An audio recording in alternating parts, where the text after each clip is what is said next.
Hey, hi, ho. Good afternoon from London, England. Or should it be good morning or good evening, wherever you're watching around the world? Before I get started, let me introduce myself for those of you that don't know who the hell I am. Yes, have you read it?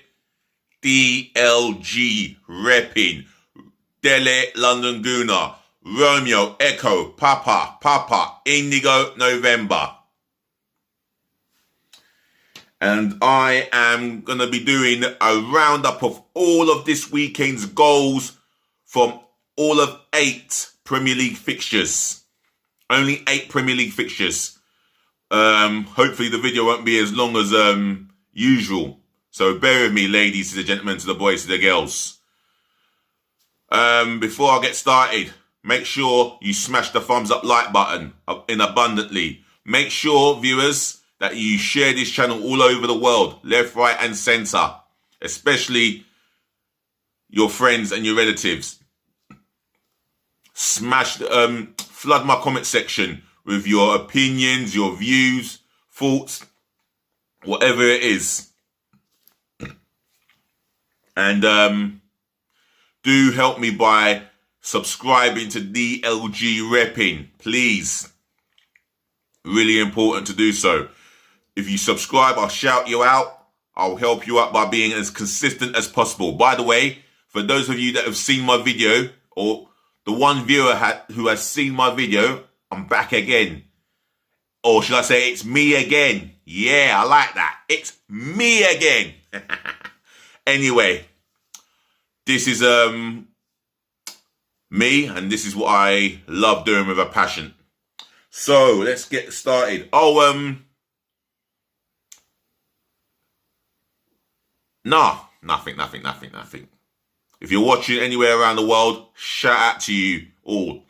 Shout out to all nations around the world, yeah? Whether you're in Gibraltar, whether you're in Turkey, whether you're in Portugal, whether you're in Bolivia, whether you're in Peru, you could be in the Democratic Republic of Congo, you could be in Mauritius, whether you're in Switzerland, whether you're in Nigeria, whether you're in Belgium, whether you're in Italy, you could be in Japan, whether you're in Sweden, whether you're in Scotland, whether you're in North Korea, it don't matter. You're all football fans. And I talk to all football fans, regardless of their gender, race, age, culture, etc., etc. Right, let's get cracking with today's roundup. My roundup of today's Premier League fixtures that happened over the weekend. And what a Friday night it was. Let's kick off with St. James's Park. Newcastle versus Manchester City. What a game of football. Manchester City, who are nearly Premier League champions, who have regained the Premier League title, and massive congratulations to Pep Guardiola and his boys on another successful double, if you include the Capital One Cup they won, beating, the Spurs. Anyway, I've got my Arsenal hat off. I'm just saying it how it is. So, it finished Newcastle United 3, Manchester City 4. Newcastle, I think they took the lead against the run of play. A bullet header at the back stick by Emil Kraft. And let's set the ball rolling.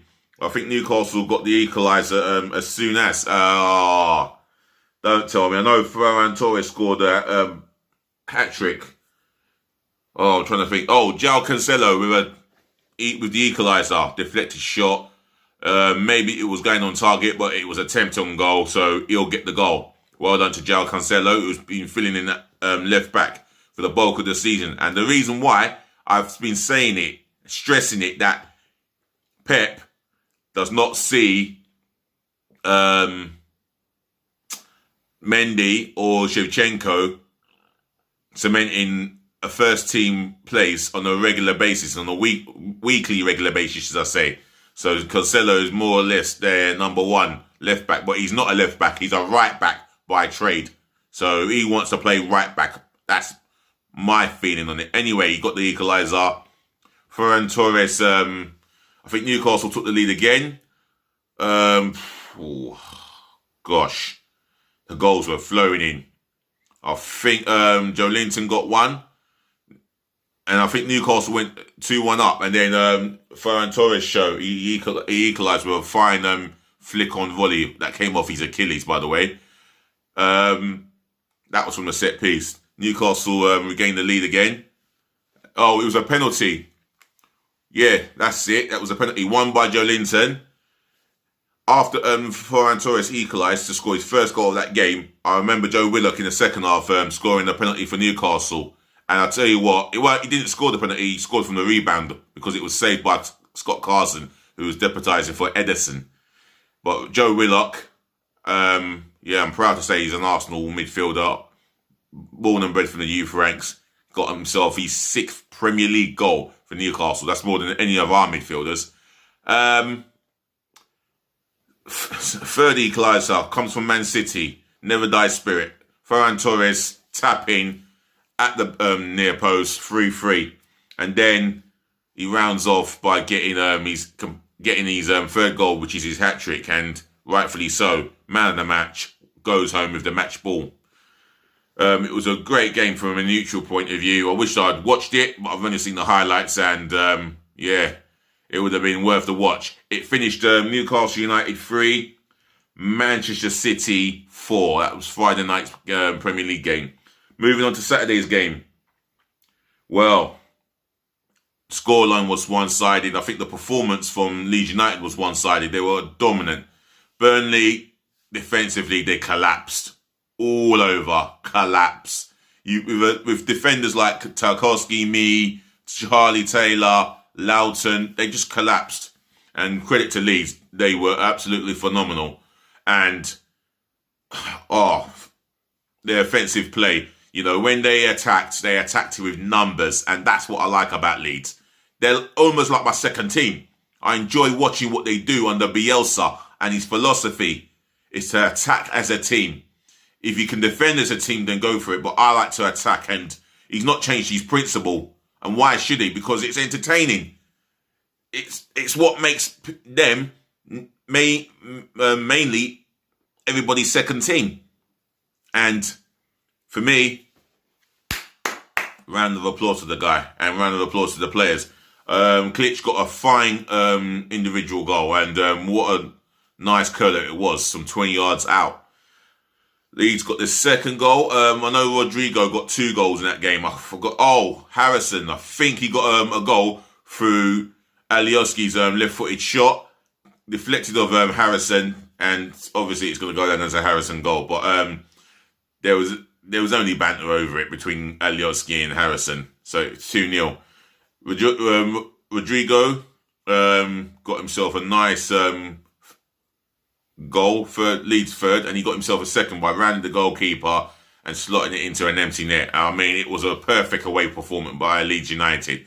A complete, should I say perfect, or let's say brilliant away performance by Leeds United Saturday lunchtime, and they're worthy of the 3 points, and they've been a joy to watch, and I think they deserve to be everybody's second Premier League team. So it finished Burnley 0, Leeds United 4. Next game, Southampton v Fulham.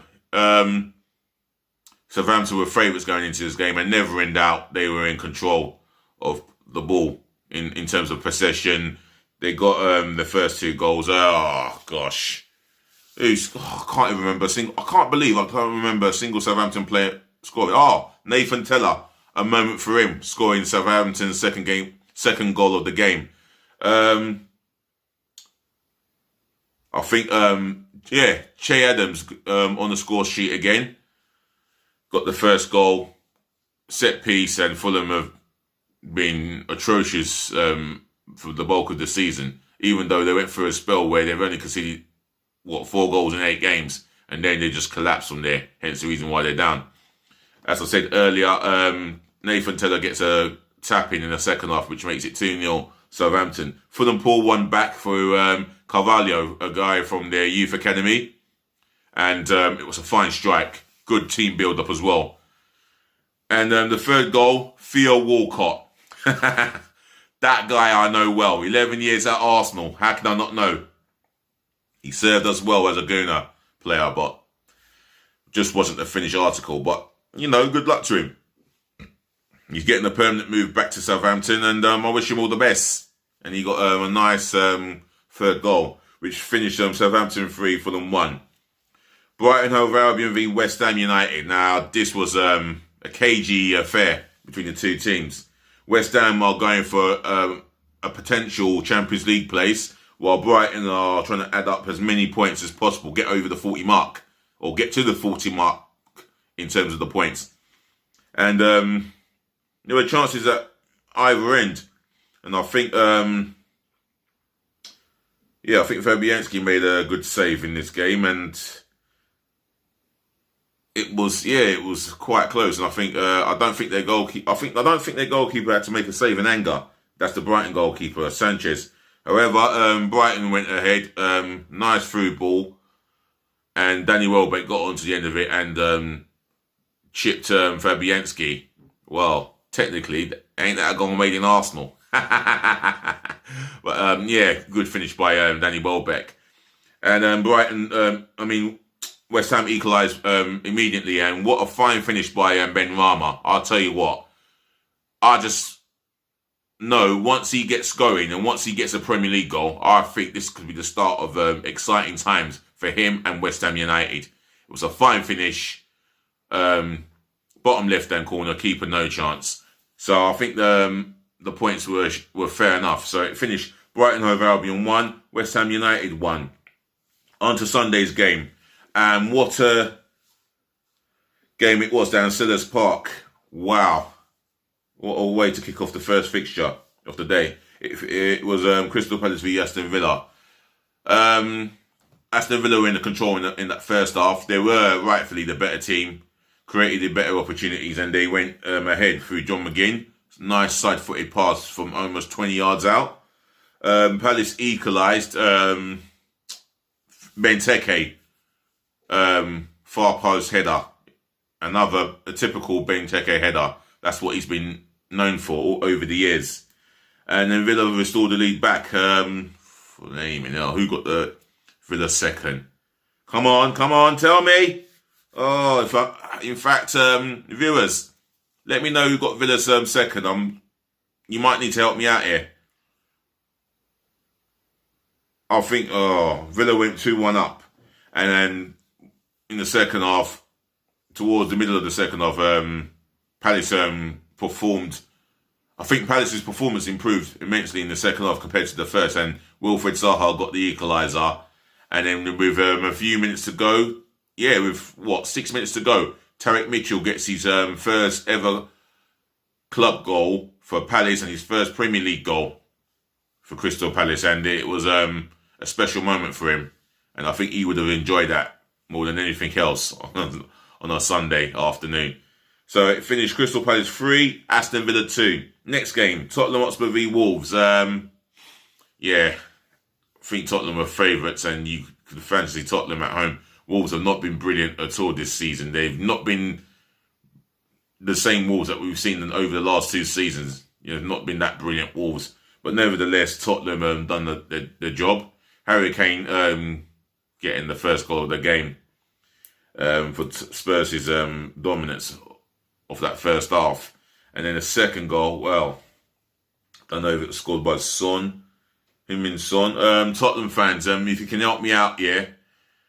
I've forgotten the second goal scorer.